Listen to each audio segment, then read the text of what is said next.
노하다 카페의 나하다입니다. 아파트 소액 투자에 대해서 말씀드리겠습니다. 현 시점에서 초보자가 할 수 있는 아파트 소액 투자는 무엇이 있을까요? 그리고 현실적인 방법들을 고민해 보도록 하겠습니다. 일단 할 수 있을까요? 돈이 없는데 아파트 투자를 할 수 있을까요? 물론 하나도 없다면 할 수 없습니다. 그러면 현실적으로 가능한 돈은 얼마나 될까요? 저는 2천만 원 정도면 가능할 거라고 생각됩니다. 그리고 서울 아파트는 이 정도의 현금으로는 불가합니다. 그러면 지방 아파트로는 수익을 낼 수 있을까요? 저는 가능하다고 생각합니다. 그리고 현재 많이 오른 것 같은데 지금 아파트 투자를 해도 될까요? 그러면 여러분이 아파트를 투자하기 전에 먼저 생각해 봐야 될 점들이 있습니다. 먼저 세금인데요. 취득세, 양도세, 그리고 중과세율 이런 거에 대한 적용이 제외되는 아파트를 한번 노려보도록 하시죠. 그리고 비조정지역 아파트를 노려보도록 하겠습니다. 이번에서의 결론은 일단 인플레 방어를 위해서 투자는 해야 된다고 생각합니다. 그러면 하기 전에 고민할 문제가 무엇이 있을까요? 일단은 세금 설계가 우선입니다. 내 집이 있음으로 해서 내야 할 것들, 그리고 세금 같은 것들이 많아집니다. 무턱대고 사면 올라도 실익이 없을 수가 있는데요. 그러면 이거를 합법적으로 줄일 수 있는 방법이 있을까요? 일단 현재 상황에서 그러니까 2021년도 8월 기준으로 말씀드리겠습니다. 취득세는 지금 두 채 이상의 비조정 지역과 조정 지역 일부 여기서는 이제 지방인데요. 이 부분에 대해서는 중과가 배제돼서 1.1%가 부과됩니다. 그리고 종부세는 인당입니다. 가구당이 아니고 인당 1인당 공시가 합계가 6억 이상인 경우에만 부과가 되는데요. 그렇다면 부부인 경우에는 2명이니까 공시가 합계가 12억까지는 종부세를 안 내게 됩니다. 그리고 양도세는 현 시점에서 2년 후에 일반과세가 되는 그 지역을 선택하셔야 되는데요. 그러면 비조정지역하고 조정지역에서 공시가 3억 이하인 경우에는 양도세가 2년 후에 일반과세가 됩니다. 그리고 소득세는 월세나 전세를 받는 경우에는 지금 3억 이상의 전세에 대해서 는 간주임대료를 지금 부과하고 있지 않은데요. 월세 같은 경우에는 지금 2천만 원을 기준으로 해서 2천만 원 이하가 될 때에는 또 과세가 되는 경우가 있으니까 그거는 조금 더 알아보셔야 되는데 지금 같은 경우에는 초보자분들이 진입하시는 경우에 한해서 이걸 말씀드리고 있기 때문에 소득세의 경우에는 조금 또 나중에 한 번 더 설명드릴 수 있도록 하겠습니다. 그리고 기타로 소득 상승에 의한 의료보험이라든지 국민연금이 부과가 추가될 수가 있습니다. 결론은 이제 처음 시작하시는 분들은 지금 돈이 많이 없으신 분들에 한해서는 비조정지역이나 아니면 조정지역의 저가 아파트를 한 개 내지 두세 개 정도까지는 사서 2년을 보유하게 되시면 거기서 이제 일반과세로 양도세가 나오는 경우가 있으니까요. 그걸 한번 또 자세하게 보시죠. 비조정 지역일 때 샀어도 나중에 조정 지역으로 묶이게 되면 2년 후에 파실 때 양도세가 중과세 됩니다. 물론 여기서 이제 예외는 1가구 1주택인 경우에는 양도세를 뭐 비과세가 되기 때문에 전혀 안 내도 되지만 2주택 이상의 보유자는 비조정 지역에서 사셨어도 조정 지역이 돼버리면 파실 때 2년 후에 파실 때 중과세가 되게 됩니다. 경기도에 몇 군데 안 남아있는 지역이 지금 비조정 지역으로 남아 있는데요. 이런 지역의 주택을 2주택 이상 매수 시에 해당될 수 있습니다. 현재는 뭐 이천이라든지 포천 뭐 요 정도의 그 경기도의 외곽 지역이 해당될 수 있습니다.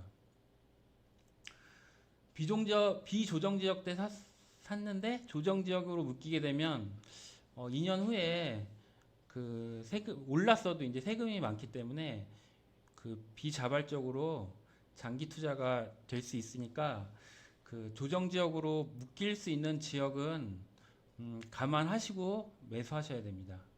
그리고 1가구 1주택 그을 보유하신 분 중에 비과세가 예정되신 분들은 이런 소액 투자를 하시면 안 됩니다. 왜냐하면 1가구 1주택인 상태에서 주택을 매도하고 또 갈아타기 하시는 분들은 세금에 면제되는 상황인데 이 상황에서는 이제 이런 집들이 한 채가 더 있음으로 해서 엄청나게 손해를 보실 수가 있기 때문에 이런 분들은 이 소액 투자는 하시면 안 됩니다.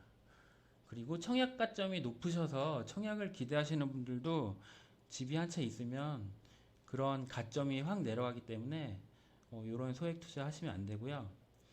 그 본인 사실 집을 예정이신 분들도 소액 투자 하시면 안 될 것 같습니다. 왜냐하면 본인 집을 그 먼저 사시고 그 다음에 이제 소액 투자를 하시는 경우에는 괜찮을 수도 있는데 소액 투자를 먼저 하시고 난 다음에 본인 집을 매수를 하시게 되면 취득세가 중과되기 때문에 이런 분들의 경우에도 해당되지 않는 경우가 있습니다.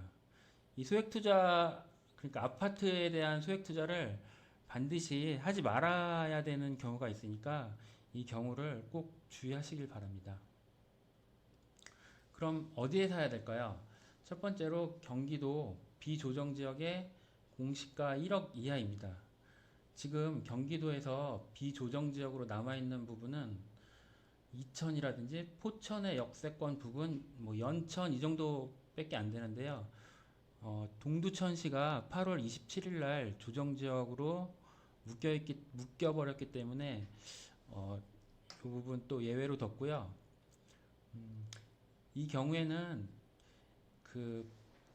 아까 말씀드렸다시피 사실 때는 조정 지역이 아니었지만 중간에 조정 지역으로 묶이게 되면 2년 후에 파실 때 양도세가 플러스 20%에서 30%가 중과되기 때문에 조정 지역으로 묶일 수도 있다라는 것을 감안하고 매수하셔야 될 것 같습니다.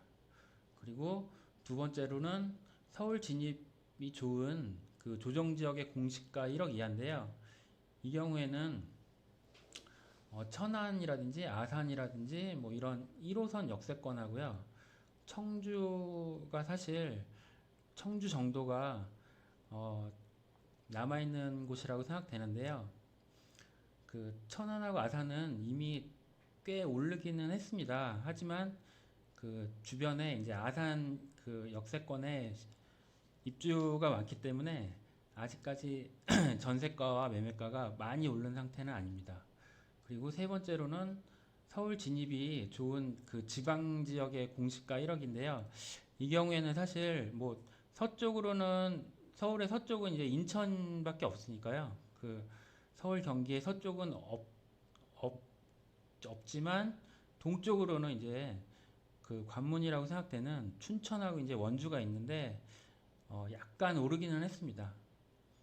그래서 지역과 조건은 이제 본인이 그 알고 계신 그 상태에서 비슷합니다. 그럼 어떤 걸 사야 될지 한번 말씀을 드리겠습니다.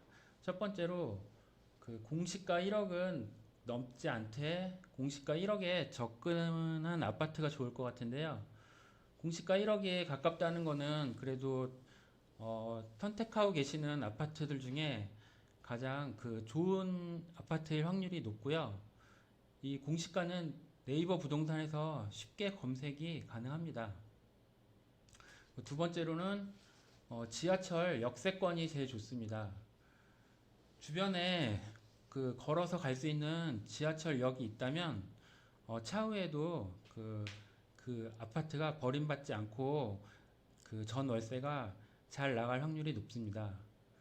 초역세권은 선택하지 못하시더라도 걸어서 가실 수 없는 경우는 선택해서 제외하시는 게 나을 것 같습니다.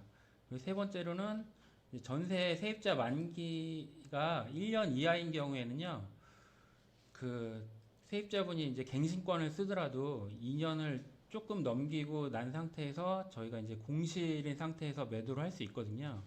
그러면 입주가 가능한 물건으로 매도할 수 있는데 이때가 세입자가 있는 경우보다 공실인 상태가 훨씬 좋은 조건으로 매도할 수 있기 때문에 이렇게 적어놨고요. 요 세 가지 다 이제 상식적인 내용인데 이 세 번째 같은 경우에는 그 실질적으로 그 한 1,000만 원 정도의 차이가 날 수 있기 때문에 그 시세 차익이 이제 많지 않은 상태에서 1,000만 원 정도면 작은 금액은 아니거든요. 그래서 세 번째를 전세 세입자분의 그 만기와 그 매도 시점을 같이 맞출 수 있으면 굉장히 좋은 조건으로 매도할 수 있다는 점을 말씀드리겠습니다. 그럼 이제 어떤 거를 사지 말아야 될까요? 첫 번째로는 상대적으로 이제 싼 곳을 고르시면 안 되는데요. 비역세권이고 이제 나홀로 아파트인 경우에는 이게 지금 같은 경우에는 그 상황이 좋기 때문에 뭐 파는데 문제가 없지만 상황이 이제 꺾이거나 예상치 못한 상황이 되면 이게 팔 수가 없는 상황이 이제 나올 수도 있거든요. 그래서 살 때는 쉽지만 팔 때는 사실 살 때보다 훨씬 어렵기 때문에 1억 그 공시지가 1억 미만에서는 여기서 더 이제 상대적으로 싼 아파트를 고르기보다는 조금 더 나은 아파트를 고르셔야 될 것 같습니다. 그리고 아파트는 이제 월세 수익률보다는 시세 차익으로 보셔야 될 것 같아요. 이게 지금 이 그 아파트를 월세 수익률로 접근하시면 그 너무 저렴한 집을 이제 고르실 확률이 높기 때문에 실패할 확률이 높습니다. 나중에 이제 월세 받으시는 것보다 전세가가 오르고 매매가가 그 전세가에 이제 밀려서 오를 수 있는 집을 고르시면 됩니다. 그리고 세 번째로 너무 소형은 안 되는데요. 이제 이유는 20평 이하 아파트는 이제 주변에 원룸이나 이제 빌라와 경쟁해야 되거든요. 그러면 이제 방 3개에 25평 정도가 이제 제일 좋은데 그렇지 않더라도 이제 20평 이하 뭐 13평, 15평 이런 아파트는 이제 피하시는 게 나을 것 같습니다. 공시가 1억 이하에서는 너무 싼 거 찾으시면 이제 팔기가 어렵기 때문에 무조건 싼 거 찾으시면 안 되고요. 그 중에서 제일 좋은 거를 고르시면 됩니다. 위험에 대해서 말씀드리겠습니다. 첫 번째로 전세 만기 때 주변에 이제 대규모 입주가 예상되면 전세가 하락이 되기 때문에 전세금이 떨어져서 이제 세입자분이 나가신다고 하시면 그 떨어진 전세만큼을 돌려드려야 되는 경우가 나올 수가 있거든요. 그래서 한 개 이상을 선택하신다고 하시면 지역과 시기를 분산하시는 게 위험성 측면에서는 좀 유리합니다. 현재 천안하고 아산이 향후에 한 1, 2년간은 입주 예정 단지가 굉장히 많은데요. 이 경우에는 이제 피할 수 있는 방법이 전세를 2년 이상 길게 뭐 3년이든 4년이든 이렇게 세팅하시면 중간에 전세가 빠져서 그거를 이제 차액을 돌려드려야 되는 그 기간이 한 3년에서 4년 이후로 이제 길어지기 때문에 그렇게 세팅하시면 세입자분도 좋아하시는 경우가 있기 때문에 그렇게 한번 세팅하시기를 권해드립니다. 그리고 두 번째로는 전세 가격이 떨어지면 이제 매매가도 떨어질 확률이 이제 높아지는데요. 그 매매 가격이 떨어지면 사실 안 팔면 됩니다. 하지만 전세 가격이 떨어져서 전세가 만기되면 전세 가격 차액분만큼을 세입자분한테 빼드려야 되기 때문에 심리적인 부분은 매매가보다 전세 가격 떨어지는 게 더 힘듭니다. 그래서 어떻게 대비해야 되는지를 이제 말씀드리면 최악의 경우 대비해서 마이너스 통장 같은 게 필요합니다. 사실 어떻게 될지 모르거든요, 상황이. 그렇기 때문에 그 주변 그 시세에 관심을 가지고 대비하고 있다가 전세가가 혹시라도 빠진다 그러면 그 세입자분하고 그 만기에 대해서 잘 그 협상하시고 정상황이 여의치 않으면 이제 마이너스 통장이라든지 이런 걸로 전세금을 빼드려야 되는 상황이 나올 수도 있습니다. 그렇기 때문에 너무 무리해서 투자하시면 안 됩니다. 예, 그러면 오늘은 여기까지 하겠습니다. 15분 딱.